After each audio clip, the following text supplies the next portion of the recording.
यह वीडियो जरा गौर से सुनिएगा।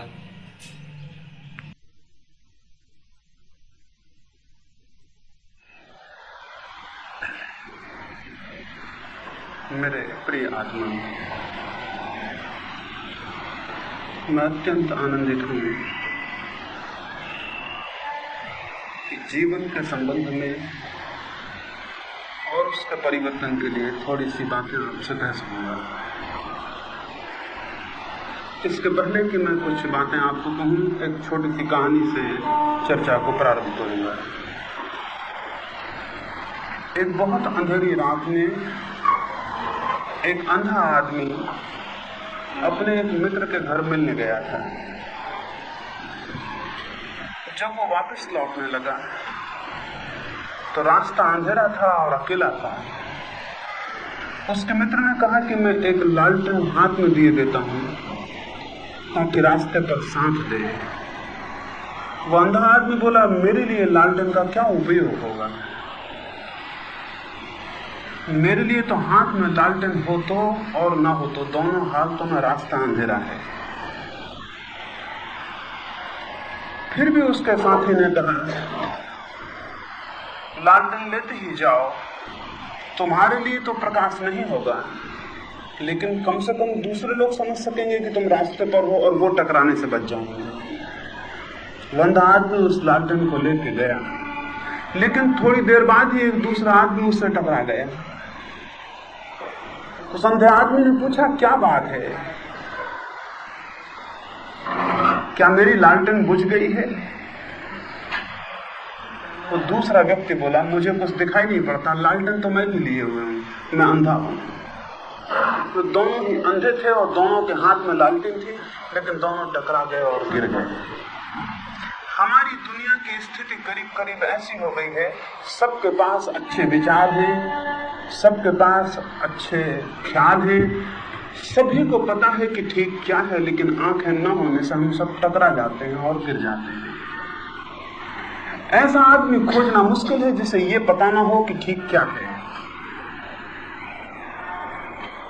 सद्विचार सभी को पता है, लेकिन आंखें न होने से उनका कोई मूल्य नहीं है और वो अंधेरे में अंधे के हाथ में प्रकाश की तरह सिद्ध होते हैं। दुनिया में सत्पुरुषों की भी कोई कमी नहीं है, वे भी हमेशा पैदा होते हैं, उनके विचार भी लोगों को उपलब्ध होते हैं, लेकिन हमारे पास आते आते वे विचार निष्प्राण हो जाते हैं और हमारे लिए उनका कोई उपयोग नहीं हो पाता। उसका एक ही कारण है, और उसका कारण यह है कि अगर हमारे पास आंखें न हो तो प्रकाश का कोई अर्थ नहीं होता है। इसलिए आज की इस दोपहर मैं आपको कोई अच्छे विचार दूं, इसका कोई मतलब नहीं होगा। अच्छे विचार तो बहुत हैं, और मैंने एक अरबी कहावत सुनी है, बड़ी अद्भुत कहावत है, जिसमें यह कहा गया है कि नरक का रास्ता अच्छे विचारों से पटा हुआ है। मैं बहुत हैरान हुआ, नरक का रास्ता अच्छे विचारों से पटा हुआ है। ये बात बड़ी अजीब मालूम होती है, लेकिन ये सच है। जो लोग अच्छे विचार ही करते रहते हैं, उनका जीवन नरक की तरफ ही चला जाता है। अच्छे विचार पर्याप्त नहीं है, अच्छे विचारों का कोई मूल्य नहीं है। अच्छे विचारों का मूल्य तो तभी है जब हमारे पास ऐसी आंख हो कि वे विचार हमारे आचरण और जीवन में फलित हो जाएं। ये भी लोग कहते हैं कि अच्छे विचारों का हमें जीवन में उतारना चाहिए, आचरण करना चाहिए, लेकिन ये भी करीब करीब वैसी ही बात है जैसे हम किसी बीमार आदमी से ये कहें कि तुझे अपनी बीमारी छोड़ देनी चाहिए। बीमार आदमी को ये कहने से क्या फायदा होगा कि तुम अपनी बीमारी छोड़ दो? बीमारी छोड़ी नहीं जाती, बीमारी का तो उपाय होता है, औषधि होती है, उपचार होता है। वैसे ही बुरे जीवन के आचरण को छोड़ा नहीं जाता है, बल्कि अंतश्चेतना का उपचार किया जाता है, तो बुरा आचरण अपने आप छूट जाता है। एक बात मैं आपको कहूं, अच्छे विचारों को सोच सोच के कोई आचरण में नहीं ला सकता। आचरण विचारों से पैदा नहीं होता है। आचरण बहुत ही अलग बात है और उसके पैदा होने का रास्ता बहुत दूसरा है। अगर अच्छे विचारों से आचरण पैदा होता हो तो दुनिया सब आचारवान बन गई होती, क्योंकि अच्छे विचारों की कहां कमी है। वे तो अतिशय हैं, वे तो बहुत ज्यादा हैं, लेकिन उनसे कोई मतलब नहीं है। अगर हम बीमारों को ये समझाएं कि तुम अपनी बीमारी छोड़ दो, और अगर चिकित्सक केवल इतना समझाने का काम करें कि सबको अपनी बीमारी छोड़ देनी चाहिए तो दुनिया बीमारों से भर जाएगी। उपदेश बहुत होंगे लेकिन बीमारियां दूर नहीं होंगी। बीमारी को उपदेश से दूर नहीं किया जाता है। ये तो बीमार भी जानता है कि बीमारी बुरी है और अलग होनी चाहिए, लेकिन बीमारी छूटती नहीं।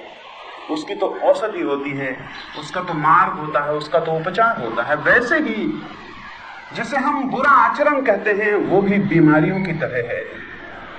बुरा आचरण भी हमारे आंतरिक मन की बीमारियां हैं और इन बीमारियों को भी छोड़ने का उपाय नहीं है। इन बीमारियों का भी इलाज हो सकता है, औषधि हो सकती है, ऐसी विधि हो सकती है कि ये विलीन हो जाए। मेरा देखना यही है।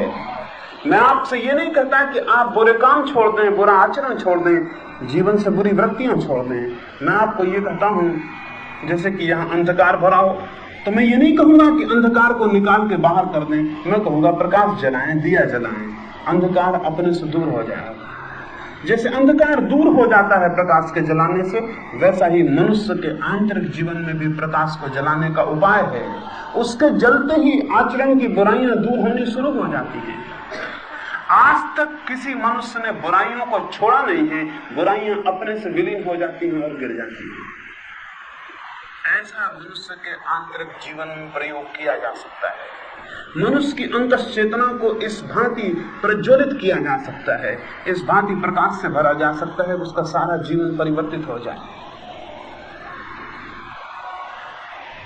ये जो मैं कह रहा हूं, ये जो मेरी दृष्टि है कि मनुष्य के भीतर कोई क्रांति और परिवर्तन हो सकता है जिससे उसका सारा आचरण बदल जाए, इसे विचार की समझ लेना जरूरी है।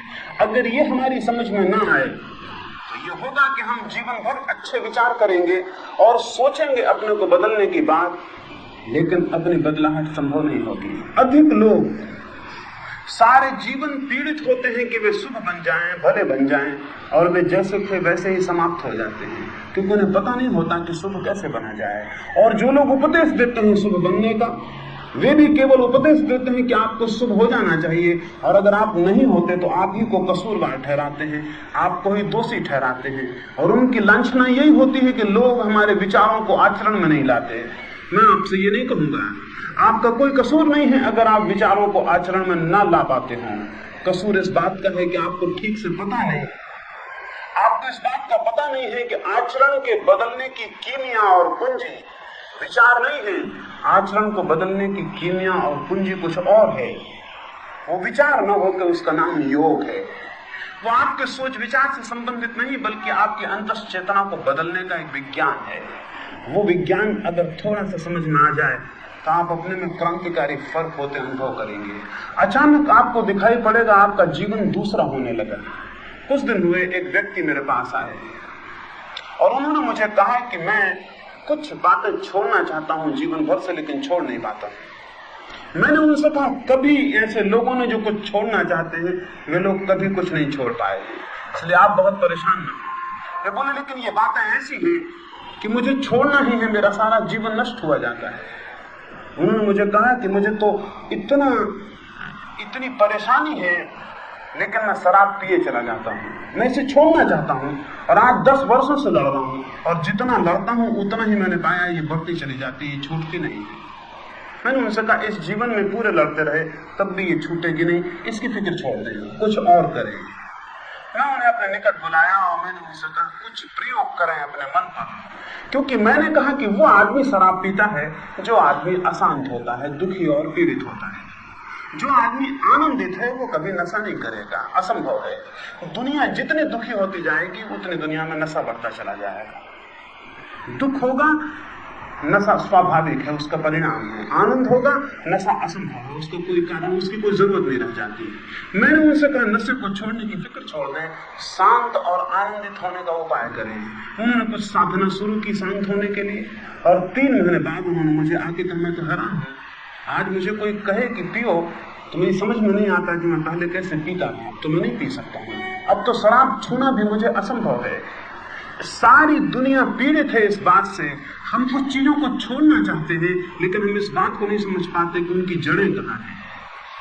उन्हें छोड़ने के लिए उनके मूल कारणों को तोड़ने की हम बात नहीं विचार कर पाते, और हम करीब करीब ऊपर सारी चेष्टा करते हैं। जैसे कोई व्यक्ति किसी पौधे को नष्ट करना चाहता हो, उसकी शाखाओं को काट दे, पत्तों को गिरा दे, तो क्या होगा? कोई शाखाएं काट देने से और पत्ते गिरा देने से वृक्ष नष्ट नहीं होगा, बल्कि जितना वो काटेगा उतनी नई शाखाएं निकलने लगेंगी, उतनी ज्यादा शाखाएं निकलने लगेंगी, और तब वो घबराएगा कि मैं रोज वृक्ष को काटता हूं और ये तो वृक्ष है कि बढ़ता चला जाता है। बुराई का वृक्ष इस तरह बढ़ता है कि हम उसकी शाखाएं काटते हैं और उसकी जड़ों को नहीं जानते। इसलिए पूरे जीवन कोशिश करने के बाद भी आदमी बुराई से मुक्त नहीं हो पाता। मैं कुछ उन जड़ों की बात आपसे करूं जिनको काटने से बुराई गिर जाती है, जिनको काटने से बुराई रह ही नहीं सकती। और उसमें से प्रधान जो जड़ है, जो मनुष्य अपने अंतस में जितना दुखी होता है उतना उसका जीवन बुरा होता चला जाता है, और जो मनुष्य अपने अंतस में जितने आनंद को उपलब्ध होता है उतना उसका जीवन शुभ होता चला जाता है। लोग सोचते हैं कि शुभ होने से आनंद उपलब्ध होगा, और मैं सोचता हूं कि आनंद उपलब्ध होगा तो जीवन शुभ हो जाता है। जो व्यक्ति भीतर आनंदित है उसके लिए असंभव होता है कि वो किसी को दुख दे सके। और पाप का कोई अर्थ नहीं है, पाप का एक ही अर्थ है, ऐसे काम जिनसे दूसरों को दुख पहुंच जाता हो। और पुण्य का एक ही अर्थ है, ऐसे काम जिनसे दूसरों के जीवन में सुख पहुंच जाता हो। क्राइस्ट ने एक बहुत अद्भुत वचन कहा है। उन्होंने कहा है, जो तुम नहीं चाहते कि दूसरे लोग तुम्हारे साथ करें वो तुम दूसरे लोगों के साथ मत करना। और इस छोटे से वचन में सारे धर्म का सार आ जाता है। अब तक मनुष्यों ने जो भी श्रेष्ठतम विचार किए हैं, जो भी श्रेष्ठतम अनुभूतियां की हैं, वो इस छोटे से वचन में आ जाती हैं। तुम दूसरों के साथ वो मत करना जो तुम नहीं चाहते कि दूसरे तुम्हारे साथ करें। मैं नहीं चाहता कोई मेरा अपमान करे, तो मेरे लिए दूसरों का अपमान नहीं करना चाहिए। मैं नहीं चाहता कोई मेरे ऊपर क्रोधित हो, तो मुझे दूसरे पर क्रोधित नहीं होना चाहिए। अगर इतनी सी बात, इतनी सी व्यवस्था जीवन में सध जाए तो जीवन बहुत सुगंध से, बहुत शांति से, बहुत संगीत से भर जाता है। लेकिन ये कैसे संभव होगा? ये कैसे संभव होगा कि जो मैं चाहता हूं कि मेरे साथ कोई ना करे वो मैं दूसरे के साथ ना करूं? ये तभी संभव होगा जब मुझे यह अनुभव हो जाए कि जो मेरे भीतर बैठा है वही दूसरे के भीतर भी विराजमान है। उसके पहले यह संभव नहीं हो सकता। ये तभी संभव होगा कि जितना प्रेम मुझे अपने प्रति है उतना ही प्रेम मुझे दूसरे के प्रति भी पैदा हो जाए। ये तभी हो सकता है जब मैं सब लोगों के भीतर एक ही परमात्मा के निवास को अनुभव करूं। इसके पूर्व ये असंभव है। क्राइस्ट के जीवन में एक उल्लेख है, वे गांव के बाहर ठहरे हुए थे और कुछ लोग एक स्त्री को लेकर उनके पास गए और उन लोगों ने कहा, इस स्त्री ने व्यभिचार किया है, हम इसे क्या सजा दें?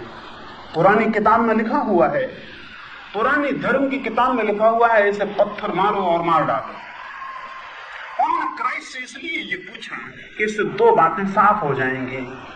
एक तो ये बात साफ हो जाएगी, अगर क्राइस्ट ये कहेंगे कि इसे पत्थरों से मार डालो, तो हम कहेंगे आप तो कहते थे कि जो एक गाल पर चांटा मारे उसके सामने दूसरा कर देना चाहिए, और आप तो कहते थे जो घृणा करे उसको प्रेम करना चाहिए, और आप तो कहते थे कि जो चोट पहुंचाए उसको क्षमा कर देना चाहिए। तो फिर आप ये क्या कह रहे हैं?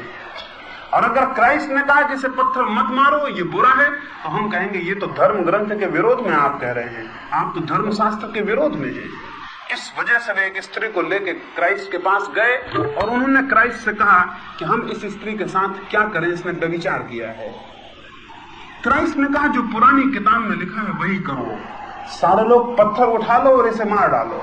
वो स्त्री तो बहुत घबरा गई, उसने सोचा था कि क्राइस्ट के पास जाने से शायद जीवन बच जाए, क्योंकि वे शायद ही इस बात के लिए कहेंगे कि मार डाला जाए। लेकिन जब उन्होंने कहा कि सारे लोग पत्थर उठा लो और इसे समाप्त कर दो, तो वो स्त्री घबरा गई। सारे लोगों ने पत्थर उठा लिए और वे सारे लोग मारने को थे, तब क्राइस्ट ने कहा एक क्षण ठहरो, वो आदमी सबसे पहले पत्थर मारे जिसने कभी व्यभिचार न किया हो या व्यभिचार का विचार न किया हो। उस पूरी भीड़ में एक भी आदमी ऐसा नहीं था जिसने व्यभिचार न किया हो या व्यभिचार का विचार न किया हो। क्राइस्ट ने कहा वो आदमी पत्थर मारने का हकदार नहीं होगा। वे पत्थर नीचे गिर गए और वे लोग वापस लौट गए और उन्होंने उस स्त्री से कहा, कोई व्यक्ति इस जगत में किसी दूसरे का निर्णायक नहीं हो सकता। अद्भुत उन्होंने उस स्थिति से बात कही, इस जगत में कोई व्यक्ति किसी दूसरे का निर्णायक नहीं हो सकता।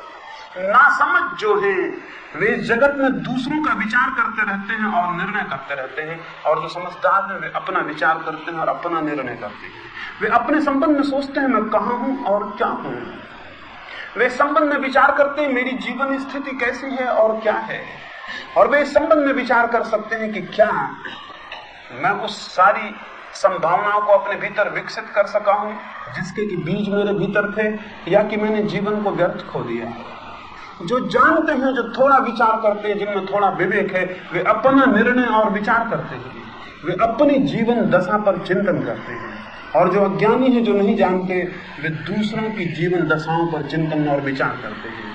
पहली बात, जिस व्यक्ति को जीवन परिवर्तन करना हो उसके लिए पहला सूत्र है उसे दूसरों का निर्णय और विचार छोड़ देना चाहिए। इस जगत में आपके लिए कोई भी विचारणीय नहीं है सिवाय आपके। आप अकेले ही विचारणीय हो अपने लिए। प्रत्येक व्यक्ति अपने लिए ही विचारणीय है और इस जगत में कोई भी विचारणीय नहीं है। और अगर कोई अपने पे विचार करना शुरू करेगा तो उसे दिखाई पड़ेगा जिन बुराइयों की उसने दूसरों में निंदा की है वे बहुत बड़ी मात्रा में उसमें मौजूद हैं, और जिन भलाइयों की उसने दूसरों में आकांक्षा की है उनका उसके भीतर कोई पता नहीं है। उसे दिखाई पड़ेगा कि जिन भलाइयों की उसने दूसरे में अपेक्षा की है उनका उसके भीतर कोई प्रमाण नहीं है होने का, और जिन बुराइयों को उसने सदा दूसरों में निंदा की है उनकी भीड़ की भीड़ उसके भीतर मौजूद है।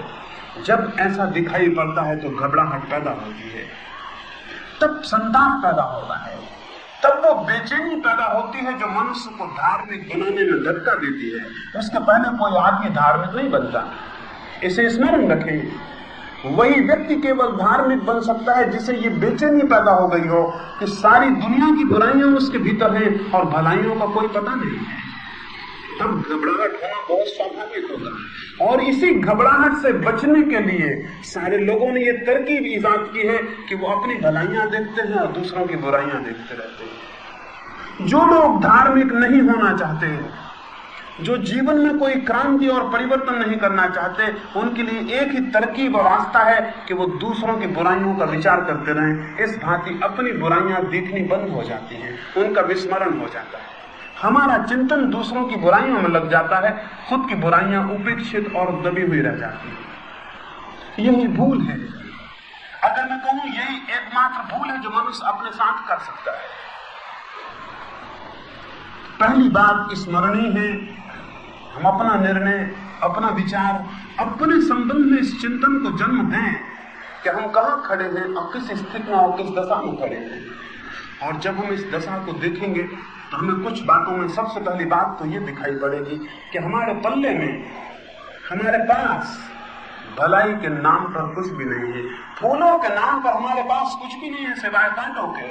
और कोई व्यक्ति कांटों के साथ रह के आनंद को कैसे उपलब्ध हो सकता है, और कोई व्यक्ति सारी बुराइयों को अपने भीतर रख के शांति को, संगीत को कैसे उपलब्ध हो सकता है। स्वाभाविक होगा कि उसका जीवन नष्ट होता चला जाए, उसका जीवन दुख से दुख में गिरता चला जाए, उसका जीवन अंधकार से और अंधकार में विलीन होता चला जाए, और एक दिन वो पाए उसने सारा अवसर जिसमें कि प्रकाश मिल सकता था खो दिया है, जिसमें कि आलोक मिल सकता था खो दिया है, जिसमें कि कुछ होने की संभावना थी वो मौका उसके हाथ से निकल गया है। जबकि बीज बोए जा सकते थे और फसल काटी जा सकती थी, वो मौसम उसके हाथ से निकल गया है। और तब बहुत गहन पश्चाताप मनुष्य को घेर लेता है। मृत्यु के समय जो दुख होता है वो मृत्यु का नहीं होता है, क्योंकि मरने के पहले मृत्यु का कैसे पता चलेगा।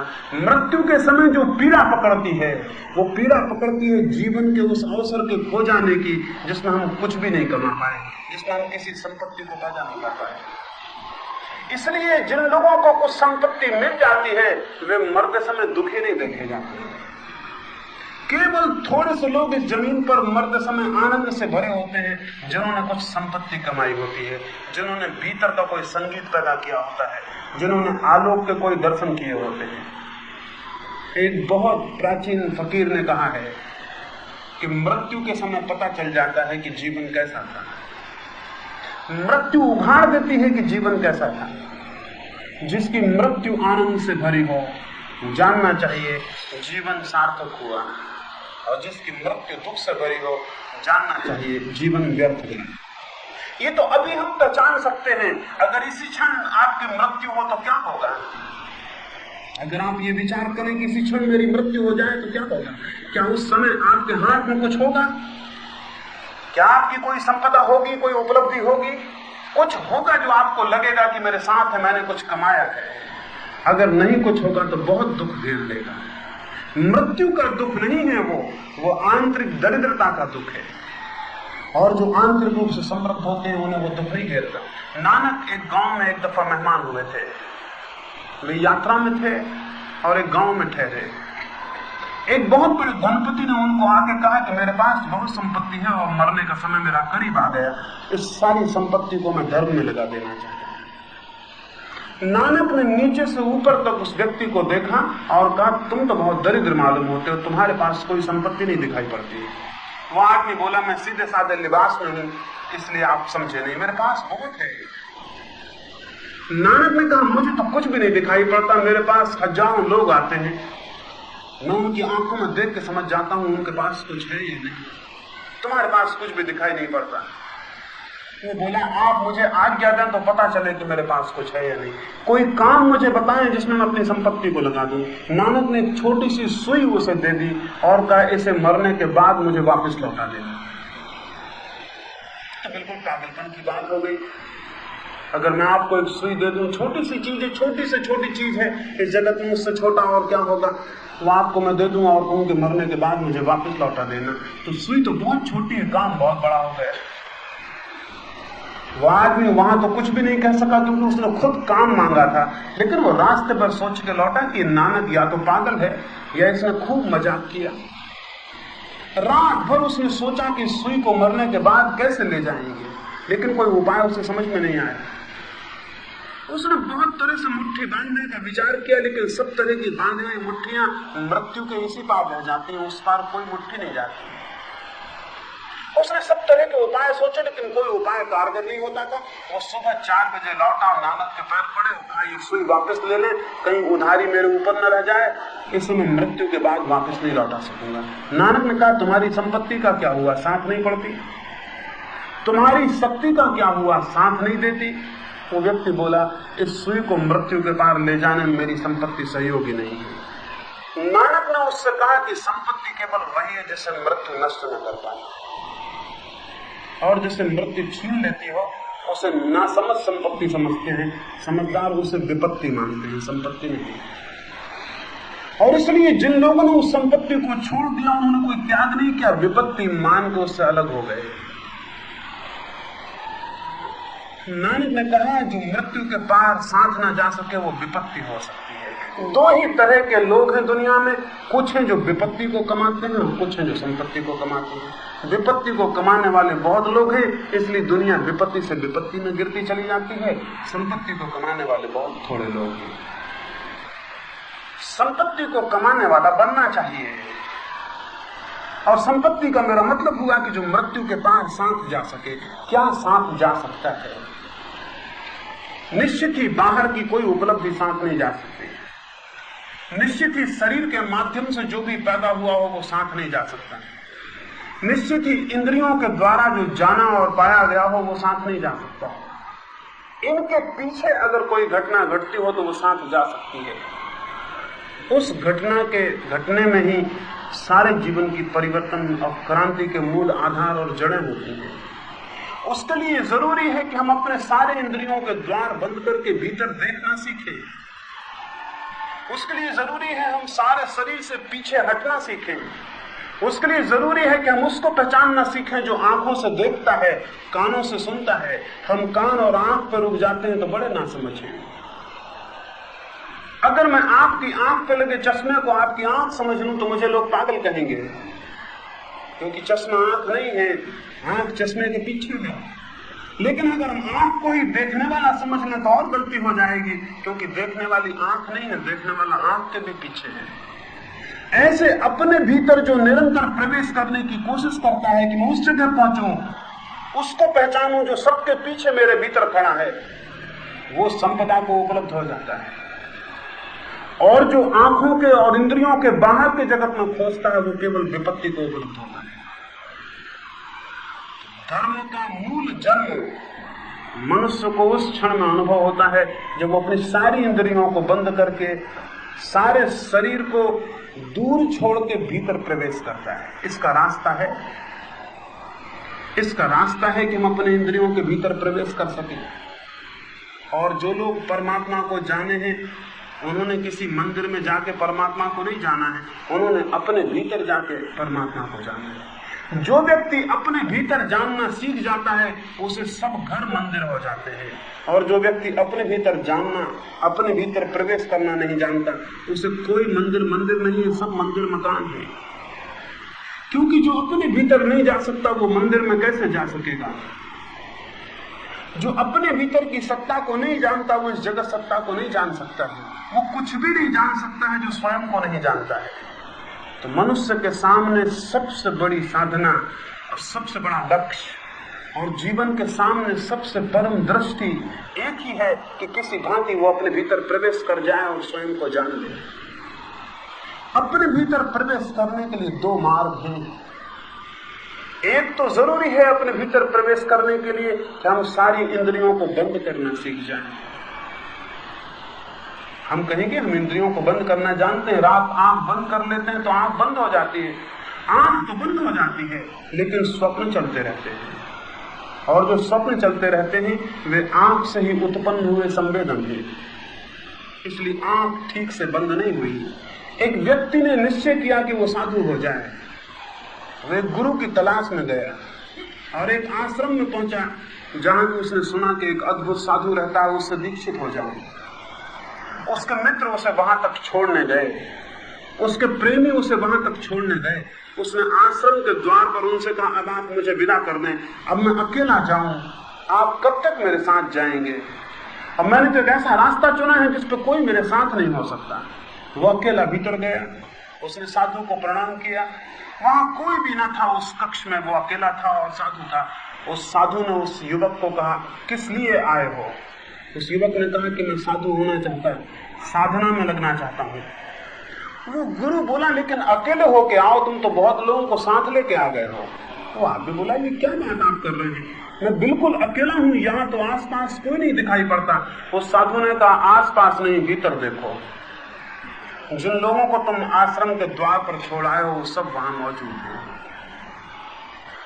वे सारी तस्वीरें, वे सारे चेहरे, उन्होंने जो शब्द कहे वे, उनकी आंखों में जो आंसू आ गए वे सब वहां भीतर मौजूद है। उस युवक ने आंख बंद की, सच में ही वो आश्रम के बाहर खड़ा हुआ था। उस युवक ने आंख बंद की, उसने देखा वो आश्रम के बाहर खड़ा है, मित्रों को विदा दे रहा है, आश्रम के भीतर नहीं है। तो साधु ने कहा, इन सबको बाहर छोड़ के आओ। इंद्रियों को बंद करने का अर्थ है इंद्रियों से जो भी उपलब्ध होता है उसे छीन करना, उसे विलीन करना, उसे शून्य कर देना।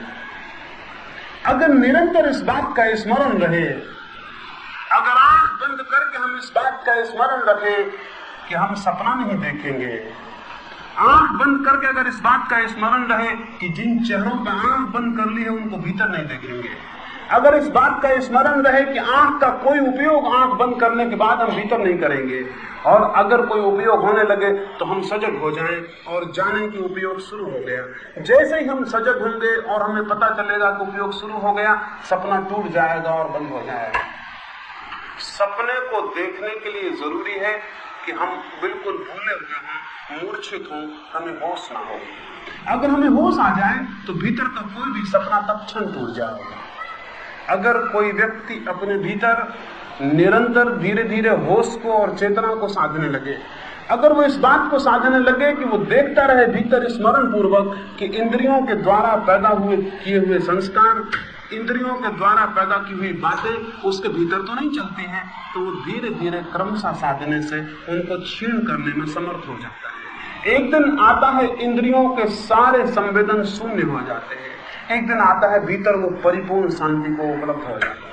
जब वो भीतर परिपूर्ण शांत होता है, जब भीतर कोई हलचल, कोई आंदोलन नहीं रह जाते, जब भीतर कोई तरंग नहीं रह जाती है, उस शांति में, उस परम निर्जन शांति में, उस निस्तब्धता में उसे पता चलता है वो कौन है। उसे दिखाई पड़ता है अपने होना, अपनी सत्ता, अपनी आत्मा का उसे अनुभव शुरू होता है।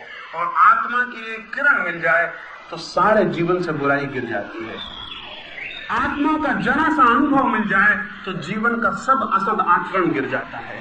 आत्मा की जरा सी खबर मिल जाए तो सारा आचरण तत्क्षण परिवर्तित हो जाता है। जैसे ही व्यक्ति भीतर के उस तत्व को जान ले, बाहर उसके जीवन में सब सुंदर, सब शुभ हो जाता है।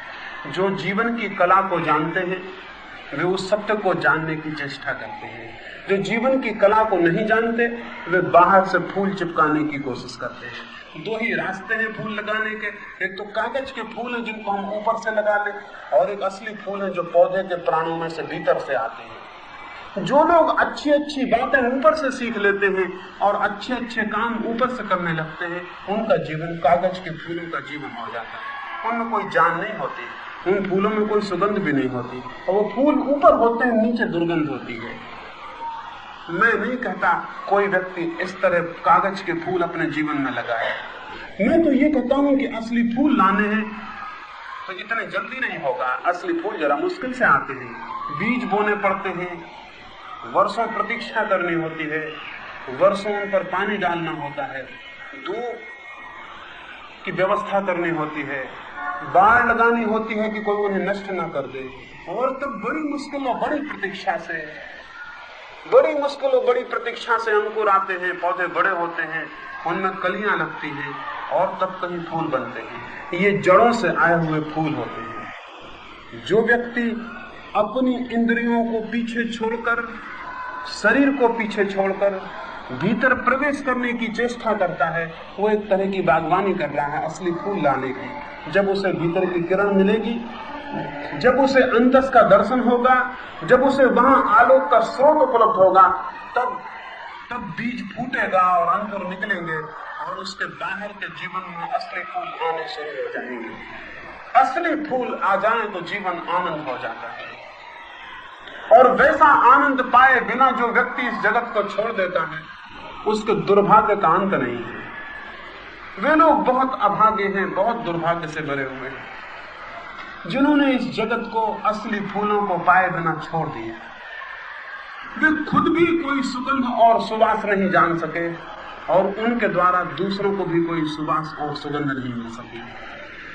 जिस व्यक्ति को अपने मनुष्य की थोड़ी गरिमा है, जिस व्यक्ति को अपने भीतर की मनुष्यता का थोड़ा सा गौरव है, उसे ये संकल्प कर ही लेना चाहिए कि मृत्यु के पहले असली फूलों की सुगंध उपलब्ध कर लेना आवश्यक है। जो बहुत गहरा संकल्प करता है, जो बहुत बात संकल्प के संबंध में बतानी है, उन्हें एक खेत में ले गया, उसे बात बतानी है, यही बताना हम अपने आकार को खेत में बताना आसान होगा। अपने सारे शिष्यों को लेकर खेत में गया, मैंने देख के बहुत बड़ा खेत था, उसमें कई बड़े बड़े गड्ढे थे। उस फकीर ने पहले गड्ढे के पास लेने को बताया, एक खेत का मालिक बिल्कुल पागल है, उसने पूरा खोजना चाहा, उसने 10-15 हाथ गहरी जमीन खोदी, तभी देखिए कि पानी नहीं निकलता, उसने ऊपर लग जाता है। 10-15 हाथ जमीन में फिर कभी फिर देख के पानी नहीं निकलता, उसने तीसरा गड्ढा खोदा। ऐसे 8 गड्ढे खोदे जा चुके हैं, नाली और नवा गड्ढा खोद रहा है। उस फकीर ने कहा कि संकल्प यही आदमी का लक्षण है। अगर वो एक ही गड्ढा खोदा होगा और इतनी सारी पत्ती लगाती होती तो पानी कितना ही गहरा होगा। हमने अधिक लोग जीवन के पेट में अलग अलग छोटे छोटे गड्ढे खोदते रहते हैं, और अंत में बाकी में कोई पानी उपलब्ध नहीं होगा। कैसे पानी उपलब्ध होगा? पानी उपलब्ध होगा, सारी शक्तियां एक ही बिंदु पर इकट्ठी होती हैं और सब होगा। अगर सारी शक्तियों को एक ही बिंदु पर लगा दे और खुदाई शुरू कर दे तो पानी पर क्षण उपलब्ध हो सकता है, उतनी शक्ति की ऊर्जा में पानी डूब नहीं लगता। और जिसकी प्यास जो भी होती है परमात्मा उससे निकट आ जाता है। मैं एक दूसरा कर्म करूँ जो परमात्मा की ओर पूरी जगत से एक कदम करते हैं, परमात्मा उनकी तरफ 1000 कदम बढ़ता है। जो सत्य की तरफ गहरे रूप से चाहते होते हैं, सत्य उनकी तरफ प्रदान होने लगता है। प्यास खींचती है प्रभु को, और प्यास हो, संकल्प हो, तो जीवन में कुछ हो सकता है। भीतर प्रवेश का उपाय हो तो जीवन परिवर्तित हो सकता है। और एक अत्यंत सुवासित जीवन को पाने में से ज्यादा धन्यता और कुछ भी नहीं है। प्रभु करे आपके जीवन में कोई ऐसी बात घटे कि वो सबके फूलों से अच्छी फूलों से भर जाए, ये भी कामना करता हूँ। सबसे भीतर बैठे हुए परमात्मा को मेरे प्रणाम करें और इतनी बातों को इतने प्रेम से सुना है, उसके लिए इतना काम करें।